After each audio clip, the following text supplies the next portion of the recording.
Presente o número regimental de senhoras deputadas e senhores deputados, sob a proteção de Deus, iniciamos nossos trabalhos. Esta presidência dispensa a leitura da ata da sessão anterior e recebe o expediente nessa data. Hoje é dia 23 de setembro de 2020. Como eu disse, toda a sessão farei questão de dizer a data em que está ocorrendo a mesma. Antes de nós iniciarmos o pequeno expediente, toca aí, por favor. Por determinação do senhor presidente da casa, eu lerei aqui uma suspensão de liminar. Pois bem, vamos lá. Registro 2020.000773179. Natureza, suspensão de liminar. Processo número 22.28.172/36.2020.8.260000. É bom sentar que vai demorar, viu, gente? São 6 páginas. Pedido de suspensão de liminar, ação de obrigação de fazer. Decisão que vedou a realização de sessões parlamentares presenciais, facultadas apenas sessões em meio virtual.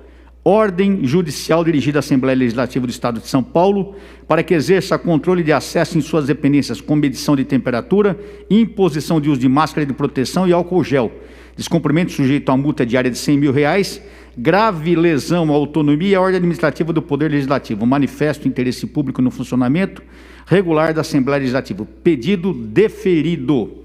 A Assembleia Legislativa do Estado de São Paulo postula a suspensão dos efeitos da liminar concedida nos autos da ação de obrigação de fazer número 10.448/38.2020.8.26.0053, sob fundamento de grave lesão à ordem administrativa e à autonomia do Poder Legislativo Estadual.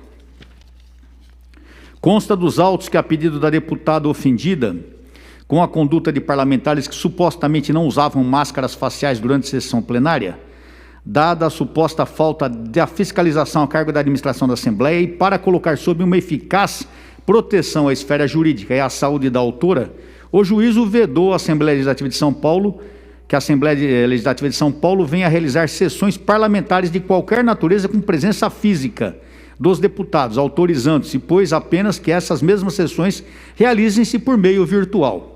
Ademais, determinou a Assembleia Legislativa de São Paulo que impunha rigoroso controle ao acesso de qualquer pessoa parlamentar, funcionários e público em geral, às suas dependências, de modo que deve submeter qualquer dessas pessoas a um controle de temperatura corporal, obrigatório uso de máscara de proteção, além de colocar à disposição daqueles que ali puderem entrar acesso a substâncias como álcool gel, segundo os padrões exigidos por órgão oficial da Vigilância Sanitária de São Paulo. Para a hipótese de descumprimento, impôs multa diária de valor de R$100 mil. Sustenta a Assembleia que a decisão tem potencial para causar grave lesão à ordem administrativa e à autonomia do Poder Legislativo Estadual, ainda mais porque a medida obsta o exercício do seu escopo constitucional e, nesse sentido, tem caráter satisfatório. Há normas internas acerca dos cuidados sanitários para evitar o contágio da Covid-19 e a fiscalização ocorre a contento. É o relatório. Decido. 1. A suspensão de efeitos de tutela concedida contra este público pelo presidente do tribunal. Contra ente público pelo presidente do tribunal competente para conhecer do correspondente recurso constitui medida excepcional e urgente destinada a evitar grave lesão à ordem, à saúde, à segurança e à economia públicas, sem constituir sucedâneo recursal. Por isso mesmo, o incidente não tem por objeto a análise do mérito do feito de origem. Seu foco está no exame da efetiva e possível lesão aos interesses públicos tutelados. Nem poderia ser diferente, tendo em vista a função tipicamente cautelar do Instituto, que funciona como medida de contracautela, com vistas a obstar que se ponham em risco a ordem, a saúde, a segurança e a economia públicas. No caso, a decisão proferida em primeiro grau de jurisdição, ainda que dotada de adequada fundamentação, deve ter sua eficácia suspensa, porque, à luz das razões de ordem e segurança públicas, ostenta periculum in mora, inverso de densidade manifestamente superior àquele que aparentemente animou o deferimento da tutela de urgência. além de impor óbice de relevo à sistemática atual do funcionamento do Poder Legislativo do Estado de São Paulo, entre aspas, para colocar sob uma eficaz proteção a esfera jurídica e a saúde da autora, fecha aspas, a ordem judicial tem o efeito de injustificada ingerência em tema vinculado à organização e à coordenação interna da Casa Legislativa.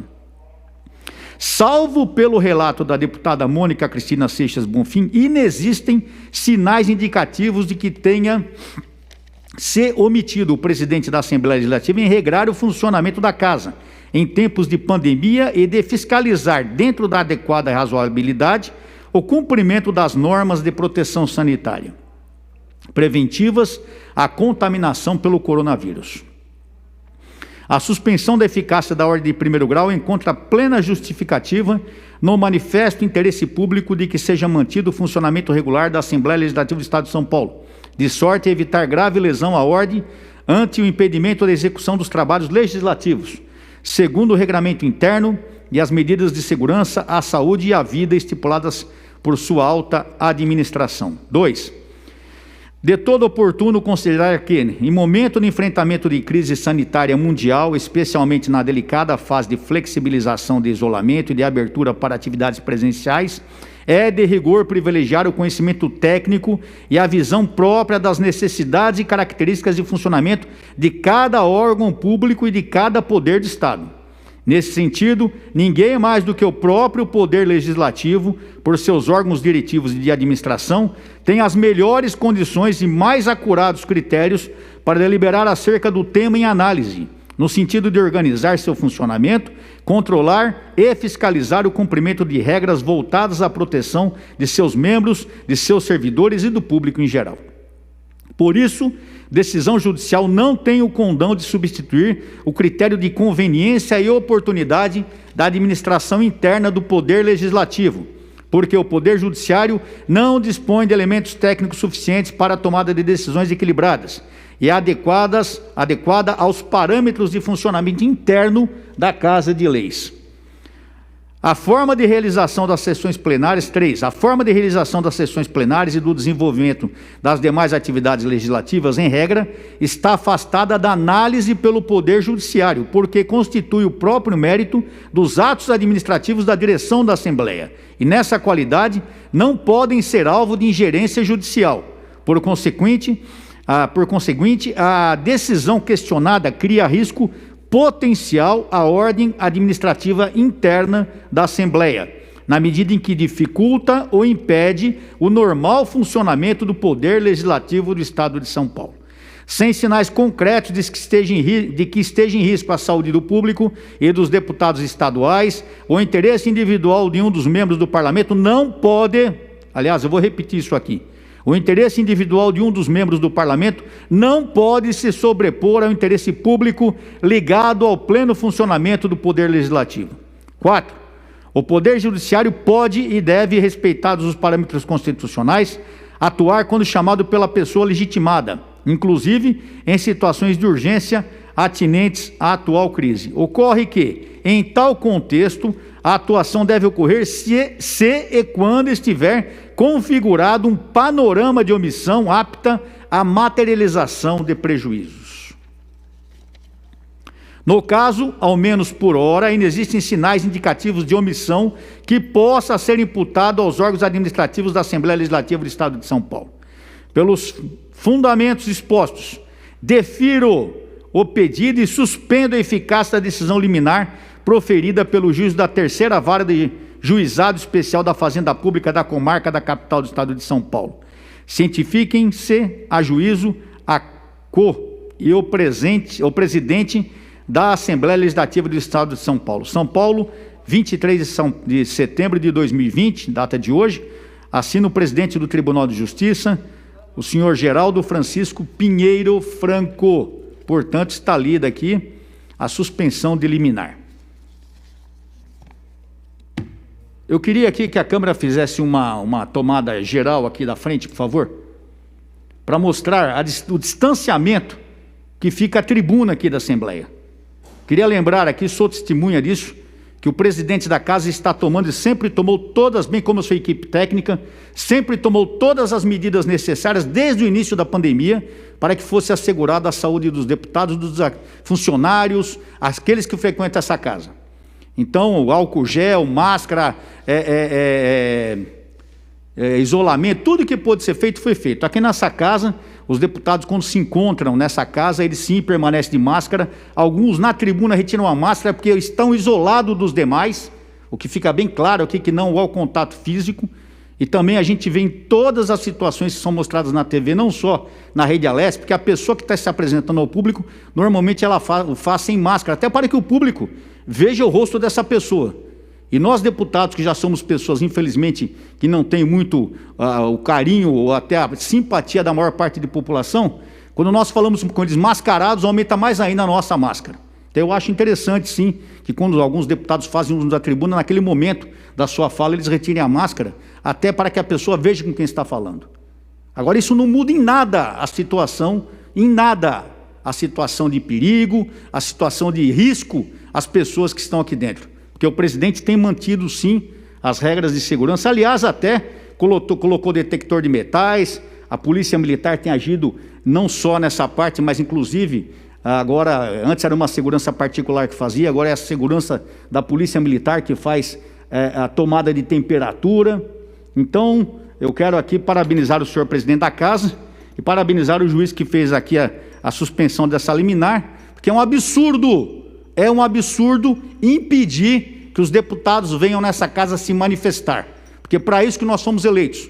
Cada um de nós tem aí milhares de votos que representam uma parcela da população e todo o deputado tem o direito de falar nessa tribuna, manifestar-se livremente, porque é para isso que ele foi eleito. E quando isso não ocorre, é um arrombamento da democracia. Vamos então para o pequeno expediente. Pequeno expediente com os seguintes oradores inscritos. Primeiro orador é o deputado delegado Olinho, segundo orador é o deputado Ricardo Melão. Vossa Excelência tem um tempo regimental.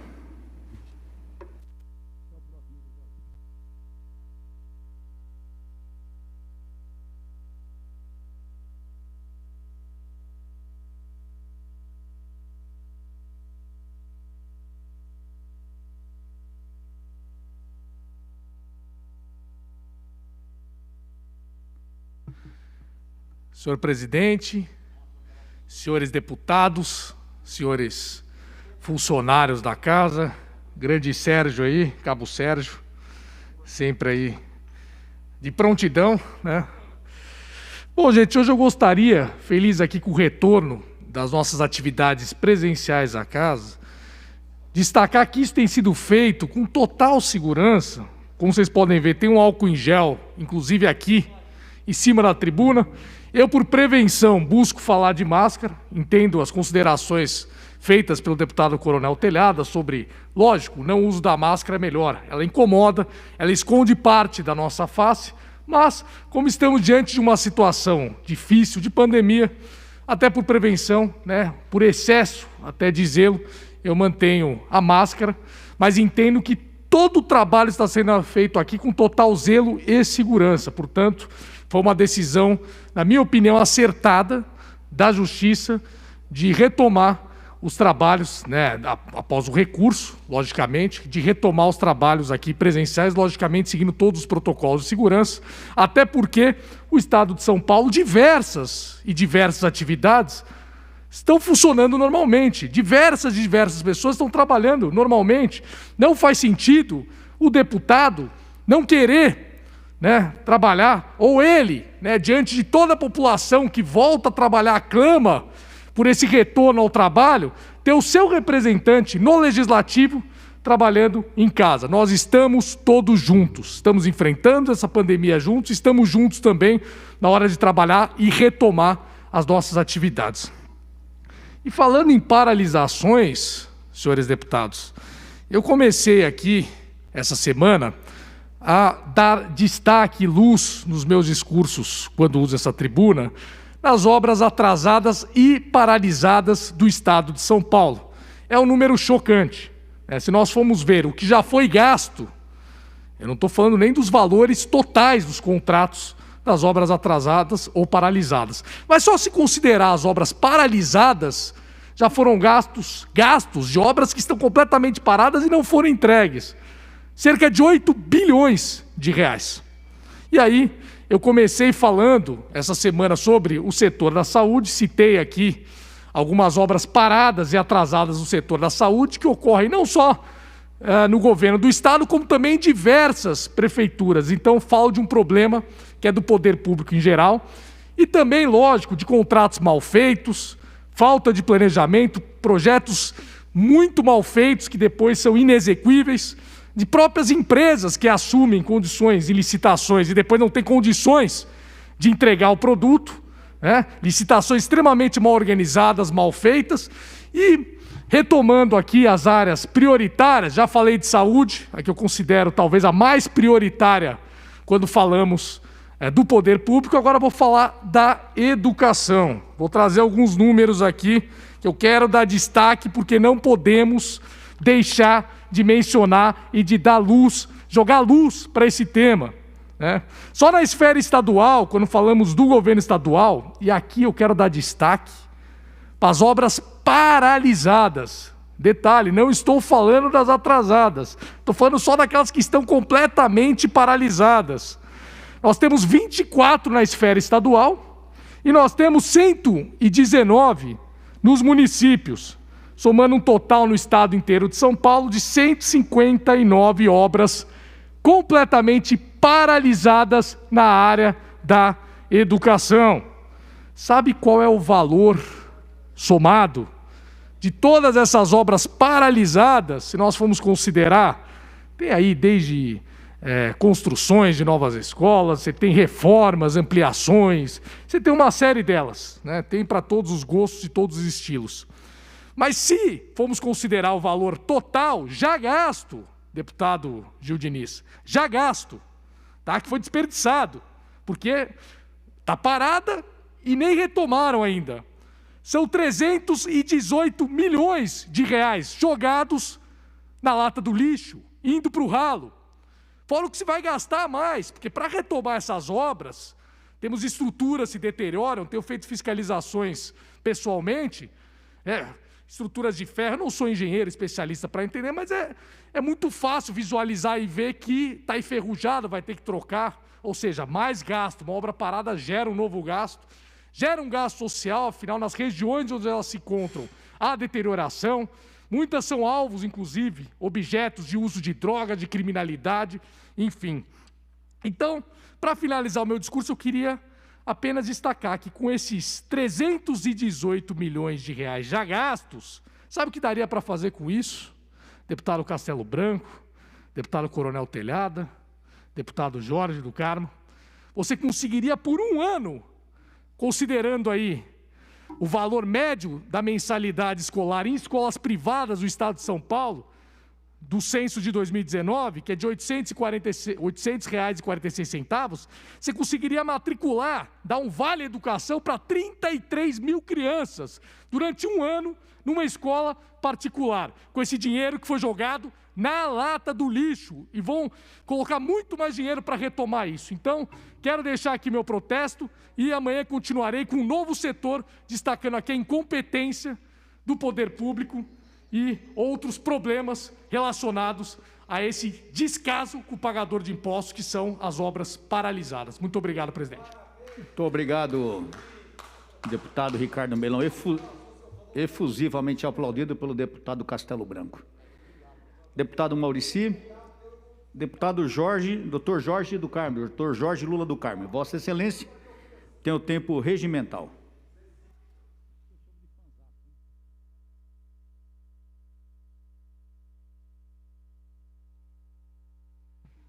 Senhor presidente, senhoras deputadas, senhores deputados, público da TV Alesp, público aqui presente.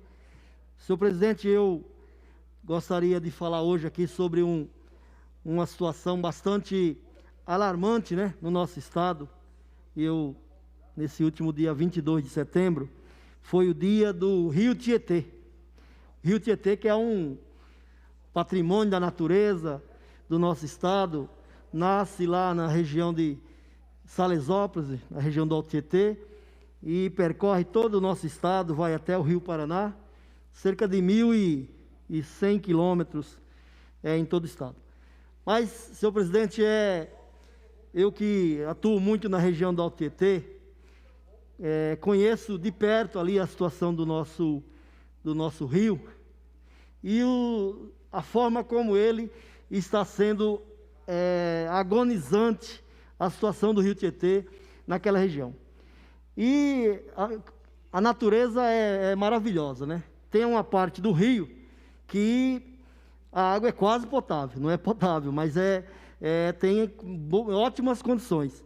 Mas essa parte do Alto Tietê realmente é de dar dó de ver como o nosso rio está sendo maltratado, assoreado, né, sem a menor condição, e muito recurso já foi gasto aí para despoluir o rio Tietê, desassorear o rio Tietê. Eu pediria que passasse um vídeo do rio Tietê, falando um pouco sobre a história dele, mas depois eu quero continuar falando um pouco sobre a dificuldade em que esse patrimônio do Estado tem hoje na nossa região. O rio Tietê nasce a uma distância de 22 quilômetros do Oceano Atlântico e corre rumo ao interior, por cerca de 1.100 quilômetros. Atravessa praticamente todo o estado.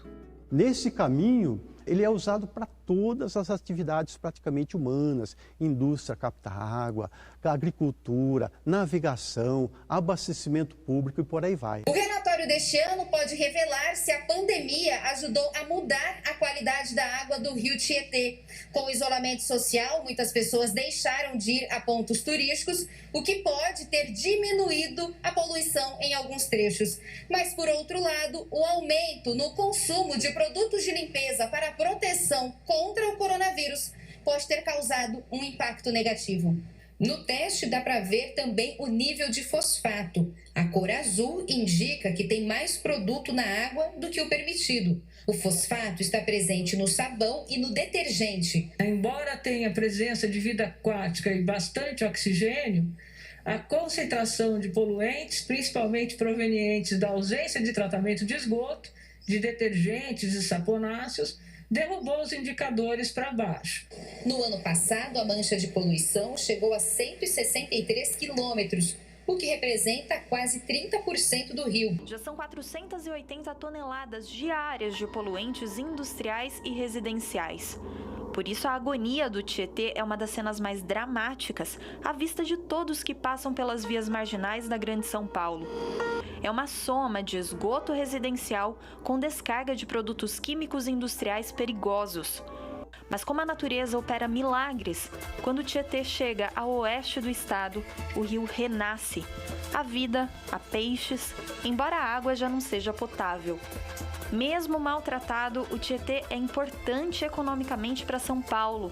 É gerador de energia elétrica, possui 7 hidrelétricas em funcionamento.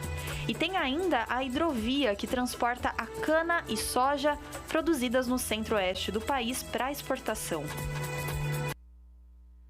Pois bem, senhor presidente, senhores deputados, 9 bilhões de reais nos últimos 25 anos já foram gastos para despoluir o rio Tietê. Acredite, né, se quiser, mas é verdade, 9 bilhões. Nos últimos 8 anos, 1,7 bilhões, ou seja, 1 bilhão e 700 milhões gastos para despoluir o rio Tietê. Quem nunca ouviu falar na obra de despoluição do rio Tietê, que compreende, né, toda a desassoreamento da cária e também implantação de rede de água e esgoto para que o esgoto não seja lançado direto no rio Tietê. Que o fato é que muito recurso já foi gasto e a gente não vê o resultado. Um rio importante para o nosso estado, um rio que, sabe, tem muita, além da natureza, tem muito investimento que precisa ser feito. E as famílias que moram no entorno, muitas vezes são prejudicadas, são remanejadas, retiradas de lá, e muitas delas têm que ser retiradas mesmo, porque ninguém pode morar na margem do rio.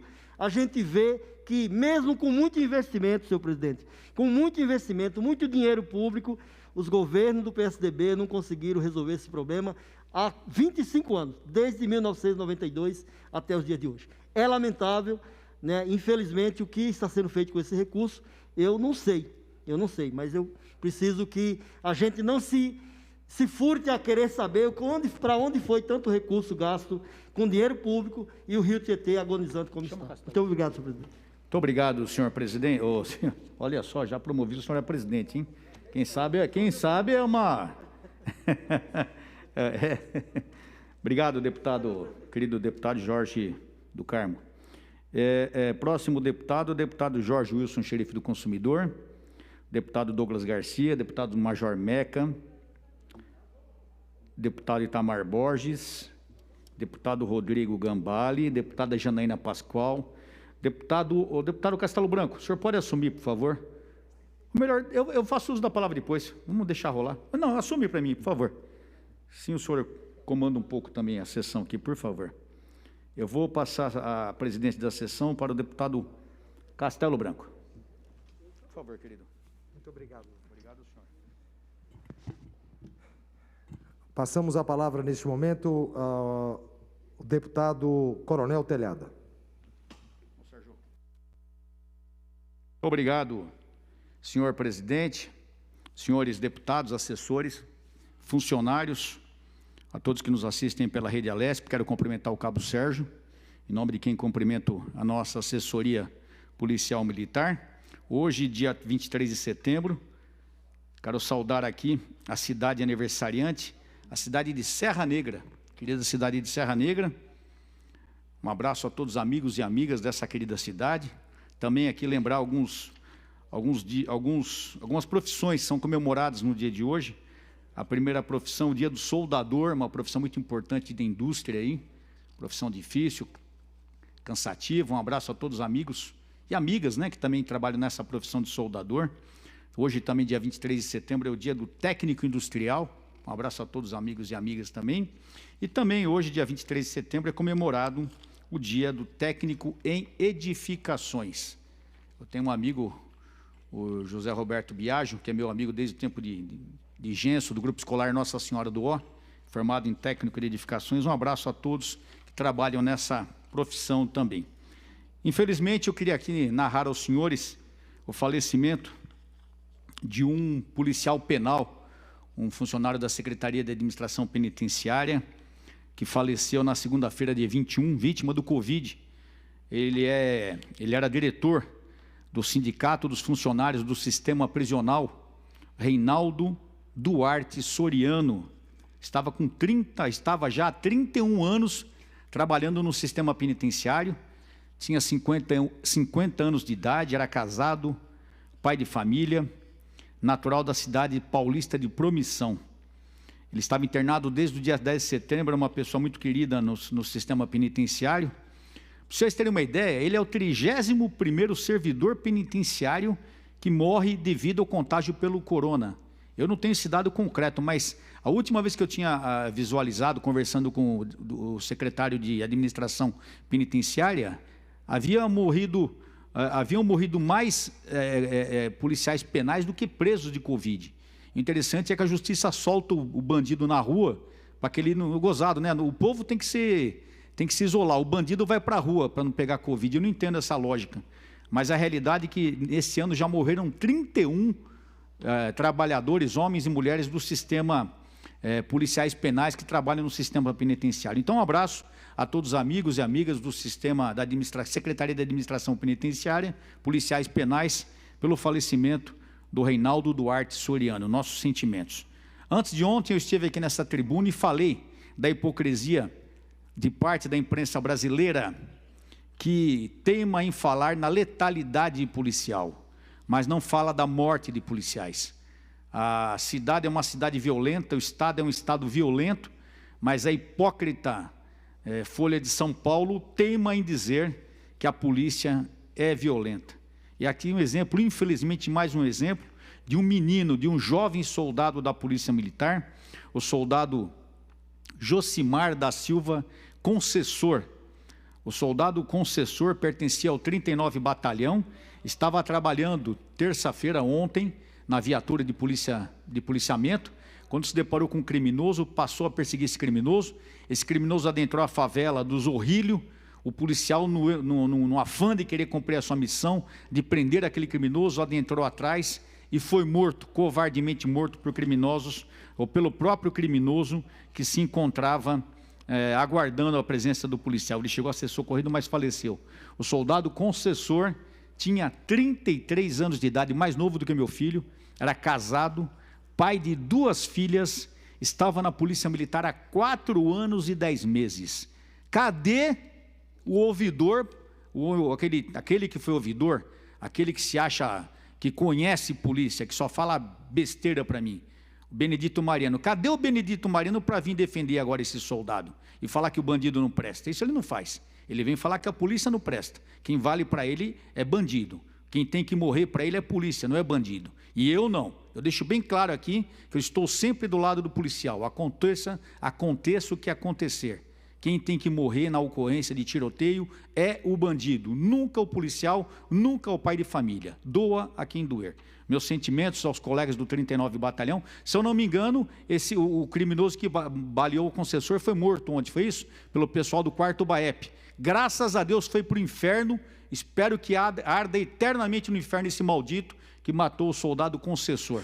Graças a Deus, o 4º BAEP, eu não lembro o nome do sargento que estava comandando a equipe, mas soube que a equipe do 4º BAEP ontem foi lá e mandou esse vagabundo para o saco, porque é o que ele merece. Para fechar, senhor presidente, quero lamentar aqui também a morte de um policial militar de Minas Gerais, o sargento da Polícia Militar, Cássio Ferreira de Assis, 41 anos, ele faleceu, ele estava na praia com a família, o filho dele estava se afogando e ele entrou na água, salvou o filho, mas foi arrastado por fortes ondas e infelizmente foi encontrado sem vida. Infelizmente, mais um irmão policial militar que morre. Um abraço a todos os irmãos e irmãs de armas da Polícia Militar de Minas Gerais, os nossos pêsames a essas famílias que estão em luto. E nós aqui valorizamos o trabalhador, nós aqui valorizamos a segurança pública e entendemos que lugar de bandido é na cadeia. E se esse bandido puxar arma para a polícia, ele tem que ir para o saco mesmo, porque é o que ele merece. Muito obrigado, senhor presidente. Muito obrigado, coronel Telhada. Próximo orador inscrito no pequeno expediente do dia 23 de setembro de 2020, nobre deputado Gil Diniz. Vossa Excelência tem um tempo de 5 minutos.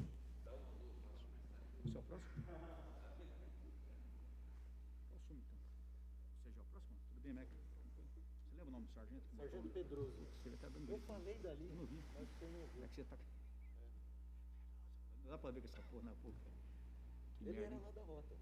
Não lembro. Sargento Pedroso era da minha... Boa tarde, presidente. Boa tarde a toda a mesa. Boa tarde aos deputados presentes aqui no pequeno expediente, aos nossos policiais militares e civis, todos os trabalhadores aqui da Assembleia Legislativa e quem nos acompanha pela rede Alesp. Minha saudação especial ao Melão. Quem foi que pediu para fazer uma saudação especial, Melão? Deputado Ed, está aqui no pequeno expediente, nosso amigo candidato, pré-candidato a prefeito ali, Presidente Prudente. É um excelente deputado, aprendo muito com ele aqui na Assembleia de São Paulo. Quase 2 anos aqui e todos os dias tenho uma lição com ele. Muito obrigado, deputado. E, presidente, subo aqui essa tribuna para lamentar o que aconteceu ontem, uma decisão de um juiz de primeira instância, praticamente fechando a Assembleia Legislativa do Estado de São Paulo, não permitindo sessões presenciais nessa Assembleia. Vejam só vocês. A deputada que fez esse pleito, Mônica Seixas, Mônica, da bancada ativista. Olha só, deputados, não querem trabalhar? Fique em casa. Não atrapalhe quem quer trabalhar pelo povo de São Paulo. E eu digo isso porque é uma tremenda hipocrisia. Veja só, eu estou aqui na tribuna, estou no mínimo a 3, 4, 5 metros do próximo deputado aqui, do próximo trabalhador aqui na Assembleia, que está aqui, perto dessa tribuna. Vejam só vocês. Agora, Vejam só a hipocrisia dessa deputada que solicitou aí à justiça que não deixassem que os deputados trabalhassem presencialmente. Veja só aqui, se puder colocar no telão, olha que tem distanciamento social, deputados, nessa foto aqui, tá ali, Mônica Boulos, que gosta de invadir propriedade privada aqui na cidade de São Paulo, e a deputada federal Sâmia Bonfim. Então, lado a lado, tem quantos centímetros aí de distância? Cadê o distanciamento social? Aí nisso, para fazer campanha para o partido, o Covid não pega? Para trabalhar o Covid pega. Para fazer campanha para o companheiro, para a companheira, aí tranquilo. Olha aqui, quantos metros ali o distanciamento social? Quantos? Não tem 1 metro de distância. Aqui no plenário, cadeiras separadas, álcool em gel, distanciamento. A baita hipocrisia. Por favor, tem mais... Aqui, olha, manifestações. Avenida Paulista, em frente aqui à Assembleia Legislativa do Estado de São Paulo. Olha aqui, que coisa inusitada, olha que situação. Tem mais um videozinho? Acho que tem um videozinho. Que, mais uma vez, fazendo campanha para os companheiros do partido, está ali, meio metro da deputada Sâmia Bonfim, e não tem problema algum. Olha esse vídeo aqui. A gente acompanha aqui da Porta da Leste, nessa tarde, um ato de diversas entidades, servidores públicos, usuários do serviço público, que protestam contra o projeto de morte, de destruição do Estado de São Paulo do governador João Dória, que é o projeto 529. O projeto 529 quer destruir 10 empresas públicas, a gente vem falando... Pode finalizar esse vídeo, por gentileza. Vejam só vocês, aqui na porta da Assembleia, no meio de uma manifestação, dizendo que é contra o projeto 529 do senhor governador. Agora vejam só vocês, essa decisão, Coronel Telhada, desse juiz de primeira instância, que é um juiz que já proibiu policiais militares de usar bomba de gás lacrimogêneo e bala de borracha em manifestações que depredam aí a cidade de São Paulo, patrimônio público e privado. Diga-se de passagem, essa decisão de acabar com os trabalhos presenciais nessa casa é bom para quem, deputada de Thomas? Para o governador, que está tratorando nesse momento na CCJ. Deputado Melão, derrubaram o quórum na CCJ agora e o presidente não quer finalizar a sessão, quer continuar a sessão tratorando. Isso presencialmente, porque foi derrubada essa decisão. Imaginem virtualmente o que não fariam. Então esse pleito do PSOL, somado a essa decisão do senhor juiz de primeira instância, deputado Meca, só ajuda o PSDB. O PSOL é uma linha auxiliar dos tucanos no estado de São Paulo. Nós precisamos deixar muito claro isso aos trabalhadores desse estado.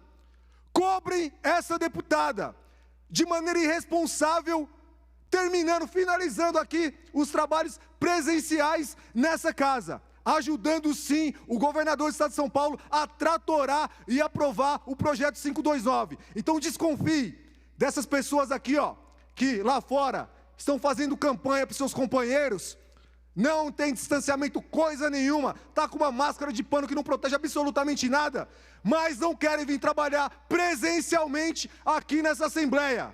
Muito obrigado, senhor presidente. Obrigado, senhor deputado. Próximo deputado é o deputado Adalberto Freitas. Deputado Castelo Branco, Vossa Excelência tem um tempo regimental. Antes de Vossa Excelência fazer uso da palavra, eu solicitaria ao deputado Ed Thomas. O senhor vai falar depois? Eu pediria para o senhor assumir a presidência, pode ser? Com a palavra o deputado Castelo Branco. Novamente nesta tribuna para denunciar o criminoso projeto de lei 529, por mim alcunhado de o projeto Pacote da Maldade. E agora com o superlativo requintes de crueldade.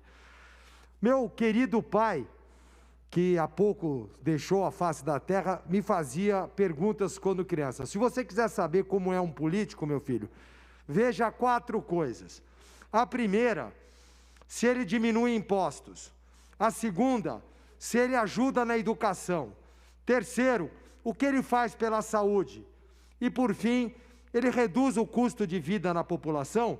Esse projeto de lei 529, ele vai na contramão dos velhos e sábios conselhos dos nossos antepassados. Ele aumenta imposto, ele retira dinheiro da educação, principalmente das universidades, ele em nada ajuda na saúde e vai aumentar seu custo de vida. Eu trouxe aqui uma apresentação hoje para falar da Universidade de São Paulo, que será uma das grandes prejudicadas, juntamente com a Unicamp e com a Unesp e com a FAPESP. Então, se não vejamos, nós estamos falando da maior universidade da América Latina, tem 8 campi, São Paulo, Bauru, Lorena, Ribeirão Preto, Piracicaba, Pirassununga, Santos e São Carlos, 42 unidades de ensino e pesquisa, 183 cursos de graduação, 269 cursos de pós-graduação, além, é claro, dos museus, das coleções, das bibliotecas, dos 5 hospitais e dos 6 institutos especializados. Nós atendemos 89 mil estudantes, 59 mil na área de graduação e 30 mil na pós-graduação. São apenas alguns dados da Universidade de São Paulo. Então, aí os campos, os cursos que oferecem. É importante saber que elas têm autonomia administrativa, foi uma conquista das universidades em 89, é exemplo de universidades americanas, e isso garante que a cota-parte do Estado equivale a 75% da arrecadação, seja distribuída dessa forma. 5% para a USP, 2,34% para a Unesp e 2,2% para a Unicamp. A Universidade de São Paulo jamais solicitou recursos financeiros extras adicionais ao governo de São Paulo há 31 anos. E ela superou graves crises neste momento. Ela também produz pesquisas de altíssima qualidade e mantém 90 mil alunos, como já dito, e mesmo na pandemia não parou as suas pesquisas. Está aí a USP, o seu ranking, a sua qualidade reconhecida internacionalmente. E é claro, está aqui alguns slides que mesmo na crise sanitária, a Universidade de São Paulo não só não parou, como ainda produziu muito. Muito bem, vamos avançar mais alguns slides, né? A Universidade de São Paulo já está trabalhando na vacina. A Universidade de São Paulo tem um equipamento de respirador no Brasil, inteiramente brasileiro, não precisa comprar da China. É 10 vezes mais barato, nós fazíamos aqui, por que não usamos o nosso? Bom, próximo, né? Os testes, as pesquisas, enfim, a Universidade de São Paulo, que é um dos pilares da nossa sociedade, quer se tirar recursos dela. Pode ir para frente, pesquisas em medicamentos, as vacinas que eu já citei, desenvolvimento de modelos e projeções. Eu quero ir para o final, nesse tempo que me resta, dizendo que a nova redação do projeto de lei 529 é insatisfatória. Por quê? Primeiro, o Executivo propõe a exclusão das universidades através do malicioso artigo 14. Ou seja, esse artigo vai prejudicar demais as universidades. A nova redação, se for mantida, vai retirar saldos financeiros, tira a autonomia administrativa, no meu parecer vai ser judicializado porque é inconstitucional. Enfim, é um desastre para a Unicamp, para a Unesp e para a USP. E finalizando, vai afetar, sim, as aposentadorias daqueles que recebem recursos das universidades. O dono da mordida é o secretário Mauro Ricardo. O pai da maldade, o bruxo que está por trás disso, ele é, sem dúvida, o arquiteto que tem interesses escusos e inconfessáveis. Atenção, população de São Paulo. Temos que ser absolutamente contra o projeto de lei 529, que não faz o menor sentido nesse momento, nem nenhum outro para a população de São Paulo. Repito, ela prejudica o nosso ensino, ela aumenta impostos, ela não traz benefícios à saúde e ela não melhora a qualidade de vida de ninguém. Somos todos um só. Muito obrigado. Muito obrigado, deputado Castelo Branco. Importante alerta aí feito na tribuna. Dando sequência à lista de oradores inscritos nesse pequeno expediente, Convido à tribuna o deputado Ed Thomas. Ah, desculpa, tem que seguir a lista aqui, eu já pulei. Agente Federal Danilo Bala, já vai chegar.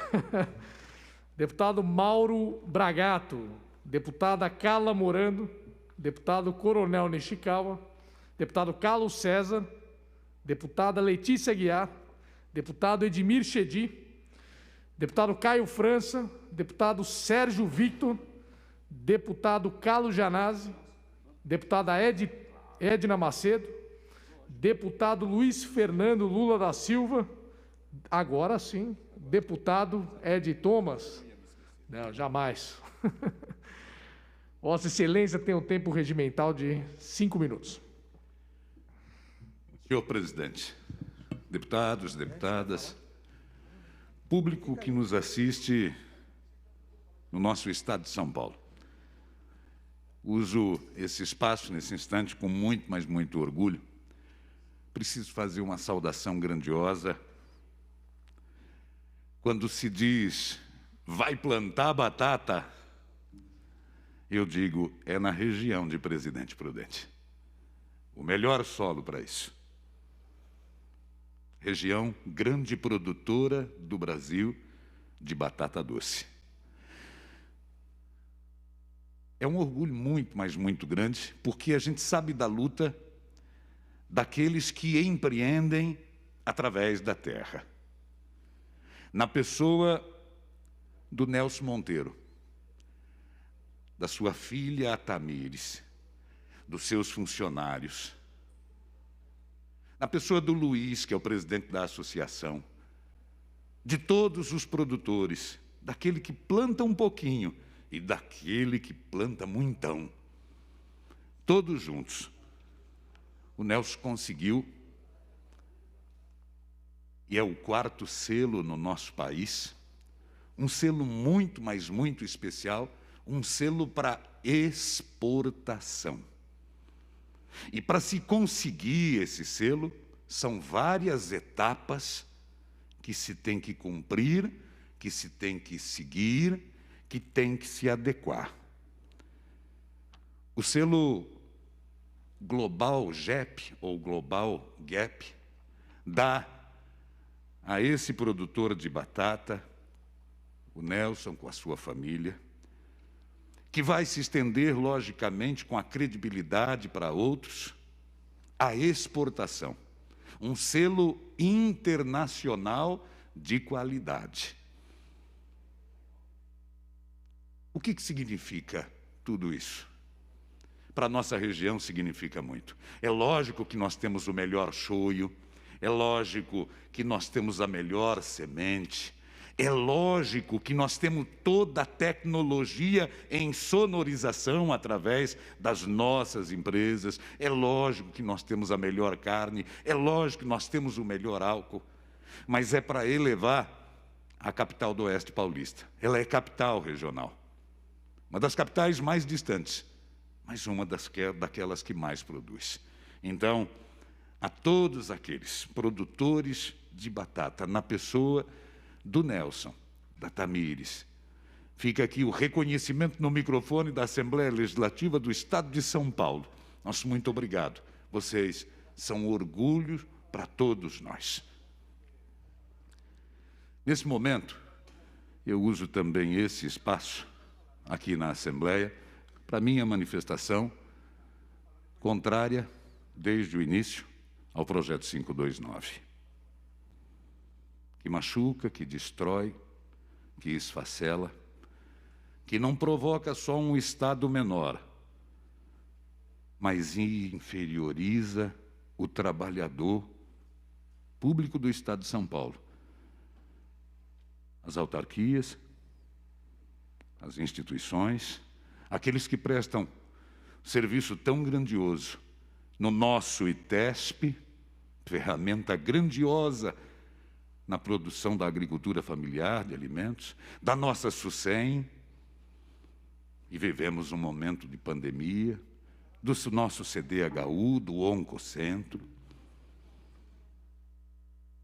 Falaria de todos aqueles que podem ser chutados, jogados para lá depois de ter colocado parte da sua vida ou toda a sua vida na servidão do povo do Estado de São Paulo e serem descartados apenas e tão somente com uma escrita de caneta. Muitas vezes uma vírgula, um ponto final, destrói a vida das pessoas. Uma caneta pode fazer um estrago muito grande. E um voto a favor desse projeto, tenha certeza,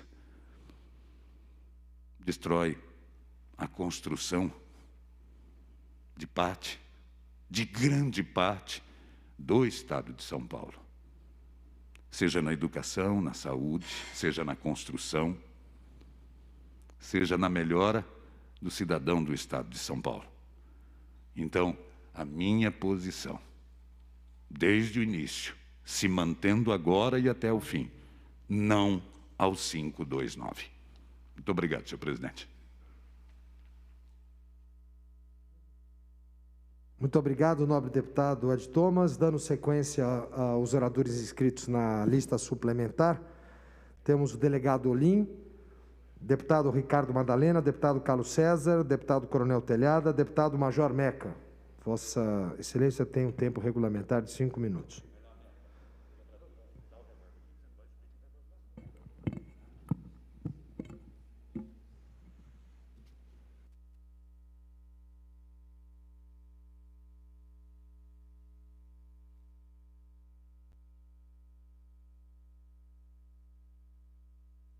Uma boa tarde, senhor presidente, senhoras, senhores deputados, a todos que nos acompanham pela TV Alesp e pelas redes sociais. Hoje, dia 23 de setembro de 2020, às 9 horas da manhã, enterramos mais um dos nossos heróis, o nobre soldado concessor do 39º Batalhão, na zona leste de São Paulo. Um policial militar, um soldado de 33 anos de idade. Um jovem que deixou esposa e 2 filhas, defendendo o povo de São Paulo. Entregou a sua vida, como fez em juramento, defender a sociedade com o sacrifício da sua própria vida. O soldado concessor materializou esse juramento e foi enterrado hoje no mausoléu da Polícia Militar, no cemitério do Araçá. Nesse ano de 2020, hoje, 23 de setembro, nós já contamos 90 policiais militares mortos no estado de São Paulo. A você que está em casa, ouça esse número: 90 policiais militares da ativa já mortos esse ano. Fazendo uma analogia, é como se no bairro que você mora morressem todos os policiais, pois 90 policiais é praticamente o efetivo de uma companhia territorial da Polícia Militar. 90 policiais militares mortos. Durante essa operação, uma equipe do 4º BAEP, comandada pelo sargento Pedroso, se deparou com esse agressor. Na troca de tiro, o ladrão foi a óbito. E agora, o que o governador vai fazer? Com a sua política de governo, vai transferir a equipe do 4º BAEP, o sargento Pedroso e todos os policiais que trocaram tiro com esse criminoso que matou o soldado concessor? Porque saibam todos os senhores que também foi capitão Castelo Branco, nobre deputado estadual, também foi promessa de campanha do senhor Agripino Dória que essas transferências de policiais após confronto com criminosos acabaria. Também foi mais uma das falsas promessas do governador João Dória. Porque hoje em São Paulo, além do policial, o policial quando não morre no confronto, e ele consegue preservar a sua vida, ele é punido com uma transferência para um batalhão o mais distante possível da casa dele, prejudicando o soldado e os seus familiares. E o mais impressionante é que nós levamos esse problema, nós levamos essa medida cruel sobre os nossos policiais ao conhecimento do secretário de Segurança Pública, do secretário executivo da Polícia Militar, ao alto comando da Polícia Militar. E mesmo assim essas punições contra os nossos soldados continuam. Diariamente nós acompanhamos policiais que se envolvem em ocorrência defendendo o povo de São Paulo. E quando sobrevivem, o que acontece? Ele é punido. Ou tem o seu horário de trabalho alterado, de trabalhar 12 por 36, começa a trabalhar 5 por 2, e isso é feito propositalmente, repito aqui, um absurdo. O soldado já ganha uma miséria no estado de São Paulo, é o policial mais mal pago do Brasil, o estado mais rico, paga o pior salário para o seu soldado. Aí, o estado faz isso para que o policial perca o seu bico. Aí o policial vai perder o bico, vai faltar arroz e feijão na mesa para sustentar a esposa e os filhos. Aí ele não vai querer mais estar à frente para combater o crime e dar a cara para bater, porque senão ele prejudica a família. Olha a política de segurança pública que se implementou no estado de São Paulo. Uma política algoz que compromete os operadores de segurança, os nossos soldados e principalmente você que nos assiste, que está ouvindo a nossa fala, a nossa denúncia, há dias aqui, nesse 1 ano e meio que nós estamos aqui à frente na Assembleia Legislativa, nós trazemos esses absurdos, essa tribuna, e essas medidas permanecem, são levadas a efeito, prejudicando a nossa tropa, as nossas praças, os nossos oficiais, os nossos soldados que defendem o povo de São Paulo. Que Deus abençoe o nosso povo e o destino do nosso estado.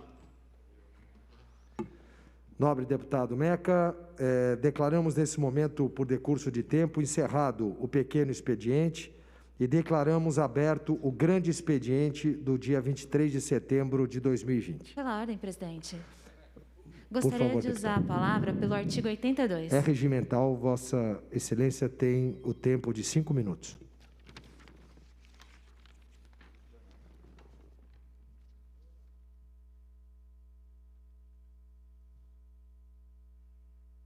Boa tarde. O assunto mais importante do momento na Assembleia Legislativa é, sem sombra de dúvidas, a tramitação do PL 529, que hoje teve uma tentativa de reunião para aprovar o projeto na CCJ, agora à tarde, a gente acompanhou. Infelizmente ou felizmente a reunião não aconteceu por falta de quórum e agora o governo nos ameaça com um relator especial para substituir a comissão e passar no tapetão e às pressas um projeto de lei que não é de consenso, que o governo ainda não explicou para o Estado de São Paulo porque é que quer economizar 10 bilhões às custas de serviços públicos e de servidores, enquanto ainda nem começou a cobrar aqueles que devem para o Estado de São Paulo, ainda ainda não justificou onde é que foi que gastou dinheiro, porque a gente não viu a população ser atendida durante a pandemia. Então, o projeto está se tramitando aqui de maneira muito apressada. Mas é importante falar que, infelizmente, quando a base do governo, para não ofender ninguém, vou chamar de base do governo, quer votar alguma coisa, a gente sabe que até helicóptero aparece para buscar parlamentar no interior para fazer vir votar. Na hora que eles querem aprovar, mesmo com a pressão dos servidores e trabalhadores, são muito importantes, tem que continuar mobilizado, a gente sabe da capacidade deles de passar o trator. Quero dizer também que é interesse do governo manter os trabalhos presenciais, senão não teria recorrido da liminar, senão teria colocado em debate aqui a prorrogação do prazo, porque sabe que é inseguro juridicamente tramitar um projeto como esse de forma virtual não regulamentada. No mínimo, o presidente teria que parar os trabalhos da casa e regulamentar com os parlamentares quais seriam os ritos para começar a valer de forma segura e jurídica o trabalho virtual, que não é o que eu defendo. Para a gente não ser desonesto intelectualmente, e desonestidade intelectual e mentiras é uma epidemia que mata tanto no Brasil quanto o coronavírus. E ambas merecem a nossa atenção. A epidemia de mentiras leva você à desinformação sobre o vírus, sobre a sua proteção. Já matou o popular inocente, alegando a ele um crime que ele não cometeu, essa história é amplamente conhecida no Brasil, e incitando a população à prática de violência. O que a gente pede, e, mais uma vez, eu gostaria aqui de me solidarizar aos servidores públicos e todos os trabalhadores da Assembleia Legislativa, das faxineiras, às equipes da taquigrafia, à assessoria parlamentar, aos trabalhadores da segurança pública, que tem aqui parlamentares que se acham acima da lei, muito bem expressos no seu programa eleitoral de morte com uma arminha com a mão, que se recusam a cuidar da vida de vocês. O PSOL defende todo o serviço público porque entende que ele é essencial para a mediação do conflito cotidiano. Cada servidor e cada servidora na ponta é o Estado atendendo a população. E todas as vidas importam, inclusive dos senhores que trabalham aqui na Assembleia Legislativa todos os dias.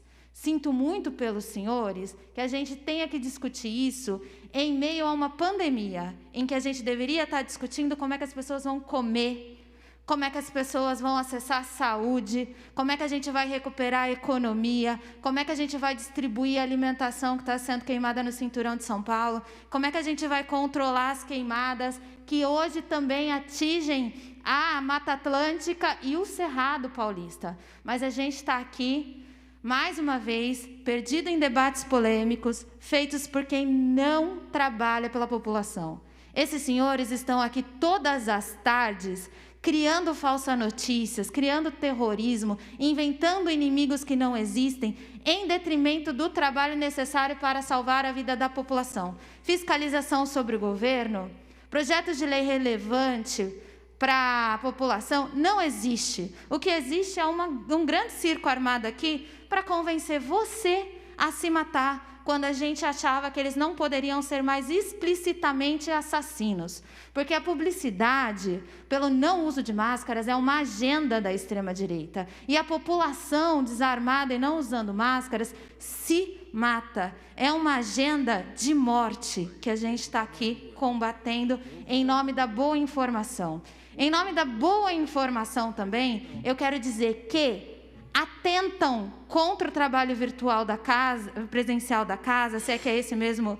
Pedir mais um minuto, por favor, presidente, para concluir. Atentam contra os bons trabalhos presenciais aqui na casa. E se tem uma coisa que foi conversado amplamente pela oposição, é que a gente ia ficar no presencial, mas que nós íamos tomar cuidados um com a saúde do outro. E tripudiam sobre a morte do meu pai, que morreu do coronavírus, tripudiam sobre a morte de 135 mil pessoas e vêm aqui e baixam a máscara. Esse processo está tramitando e todos os senhores sabem, porque lei é uma coisa que um legislador deveria conhecer, é básico. Eu apresentei um pedido de liminar, a casa recorreu, não há sentença, ou seja, o processo está aberto. Cada um que vem aqui e baixa a máscara está contribuindo para que o juiz diga que esse lugar não é seguro e que esse lugar não cumpre a lei. Para além disso, essa casa pode estar sujeita a uma multa de R$100 mil para cada vez que um parlamentar sobe aqui não cumprindo uma lei. Esses senhores estão acostumados a ir não depor, a gritar por aqui, eu tenho imunidade parlamentar, a vir por aqui e apresentar mentiras, fazer apologia da ditadura, exibir fotos de cadáveres, ameaçar a reputação e destruir a reputação dos outros, mas não existe pessoas acima da lei. Nós, parlamentares, também estamos sujeitos ao rigor dela. E nós vamos continuar trabalhando quanto pessoal para derrubar o projeto 529, nós estamos nessa empreitada desde o início, nós estamos aqui, inclusive, com o nosso jurídico à disposição, estamos obstruindo. Eu estava na CCJ, só venho aqui fazer uso da palavra livre ao final do trabalho parlamentar, valendo o que estava acontecendo na CCJ, mas eu quero dizer para você, todos esses que passam a tarde aqui, inventando um inimigo que não existe, atentando contra a vida desses trabalhadores aqui ao meu lado, que garantem que essa Assembleia Legislativa continue de pé e que baixam a máscara, estão provocando a justiça para legislar contra essa casa. Essa que é a verdade, não tem ninguém inocente aqui, mas contra esse projeto de morte, todos os nossos dias de luta, seguiremos em luta todos os dias e não tenho medo, não tenho recuo, por mais que eles me ameacem, todos os colegas aqui fingem que não está acontecendo nada, por mais que exista apologia à ditadura aqui, todo mundo finge que não está acontecendo nada, eu não vou fingir. Nós vamos ser intransigentes na vida de todas as pessoas. Muito obrigada, nobre deputada Mônica. Nós, neste momento, eu passo a presidência do grande expediente ao nobre deputado Ed Thomas.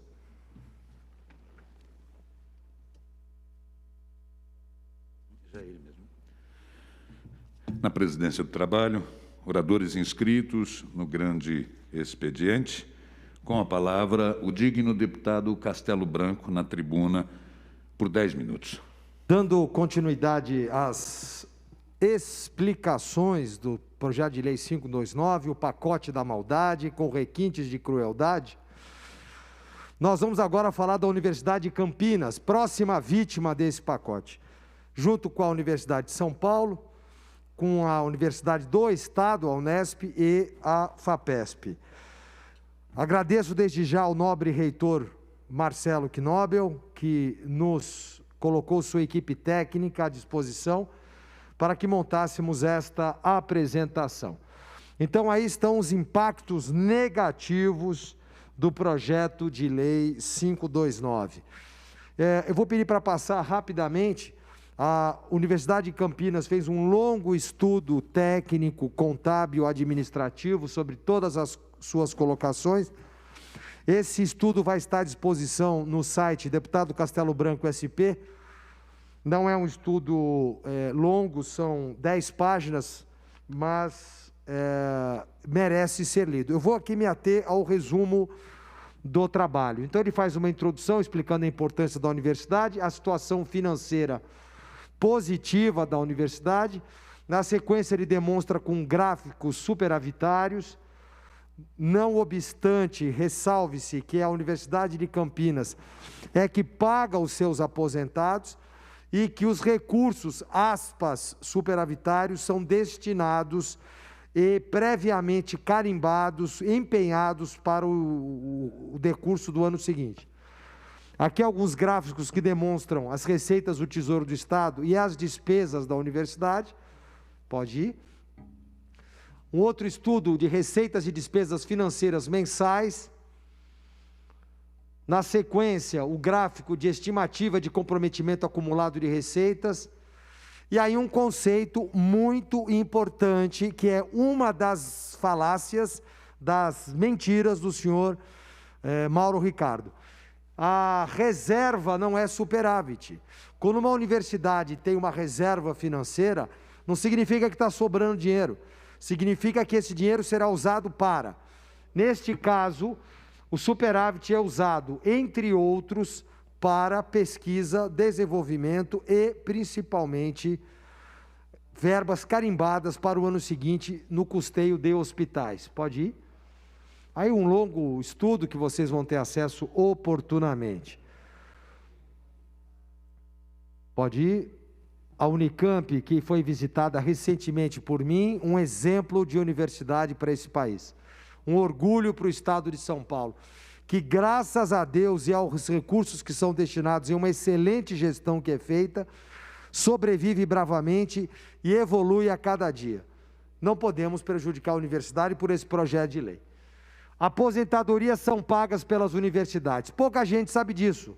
Deputado professor Carlos Gianassi. A Unicamp paga a sua folha de aposentados. É tão tiro no pé, o negócio foi tão mal feito, que se isso passa e tira esse recurso previsto no artigo 14, no mês seguinte não tem dinheiro para pagar os aposentados da Unicamp. Quem vai socorrer? O próprio Estado. Quem fez não pensou nisso, né?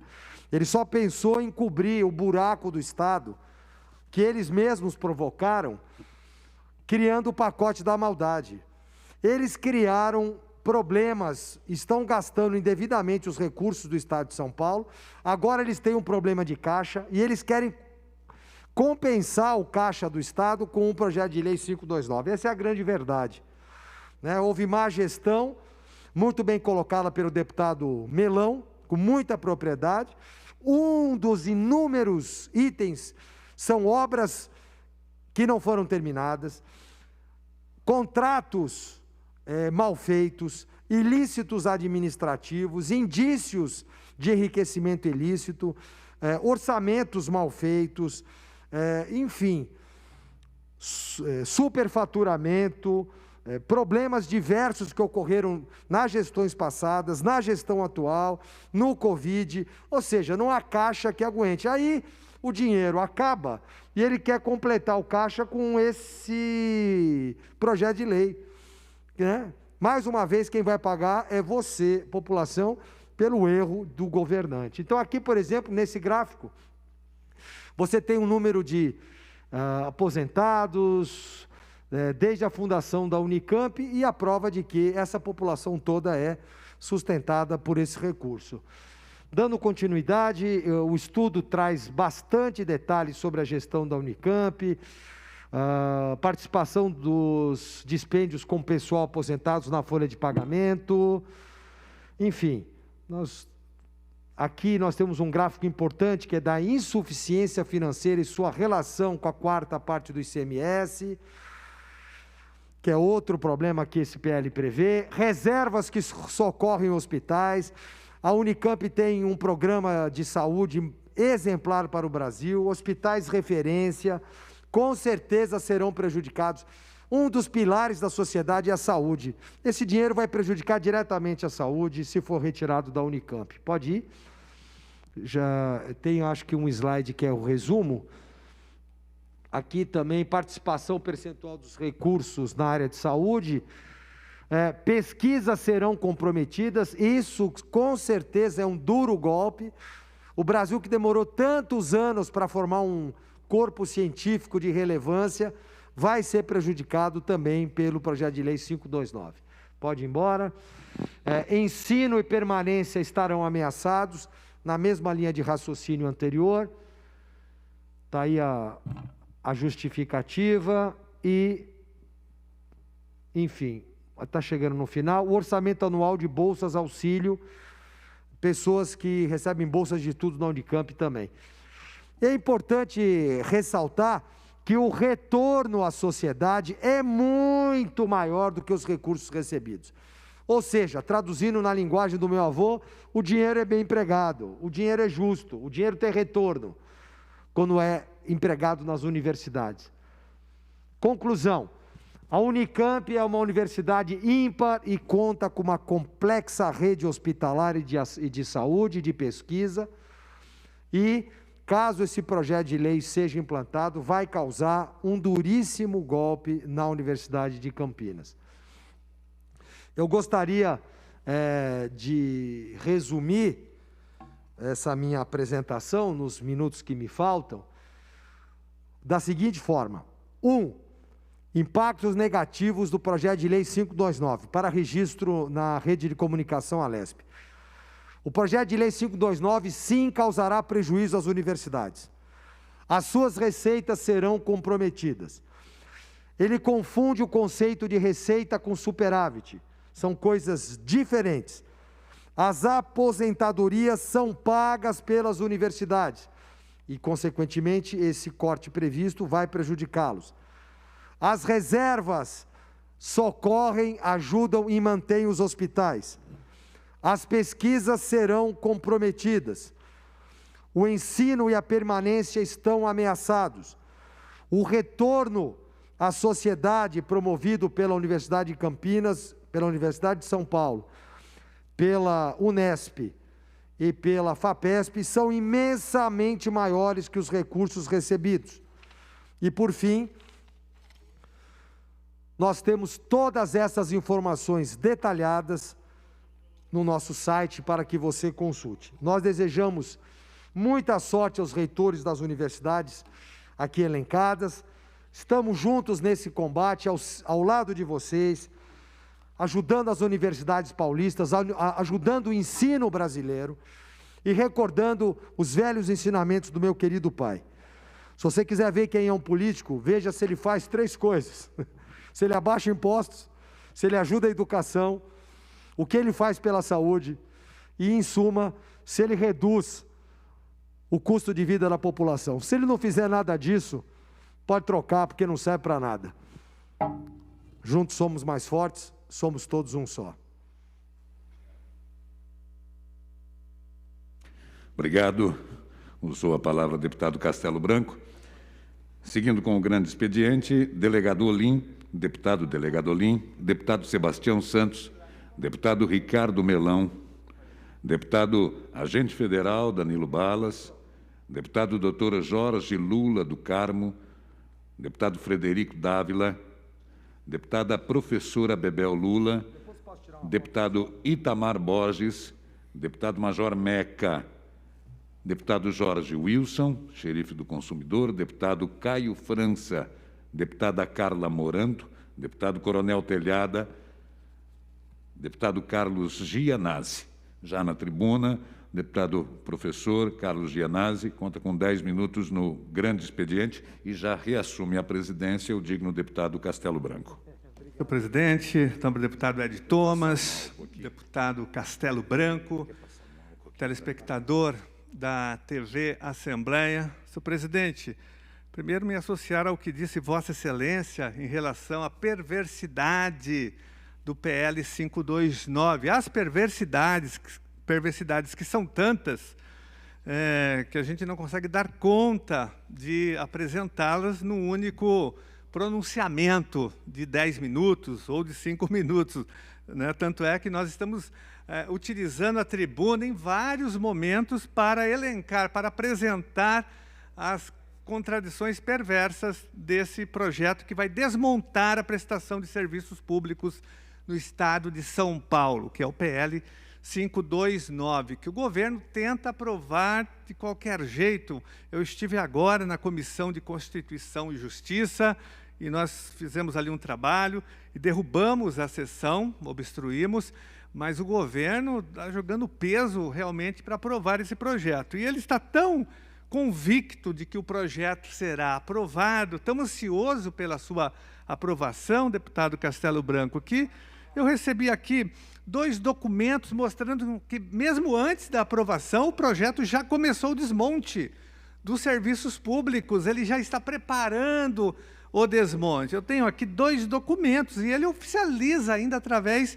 de documentos, citando o PL 529 ainda em tramitação na Assembleia Legislativa. Então, eu tenho aqui um documento do dia 14 de setembro, que é um documento, senhor presidente, assinado pelo Mauro Ricardo, que é o secretário responsável pela elaboração desse PL 529, o secretário de Projetos, Orçamento e Gestão, Mauro Ricardo, um velho conhecido aí dos servidores públicos, né? Ele é é um especialista, ele é contratado justamente para destruir a prestação de serviços públicos e contratado para atacar os direitos e a dignidade dos servidores, deputado Castelo Branco. Essa é a função dele, por onde ele passa, ele faz isso. Eu conheço desde a Prefeitura de São Paulo, quando eu era vereador, ele foi secretário, né, e fez a reforma da Previdência contra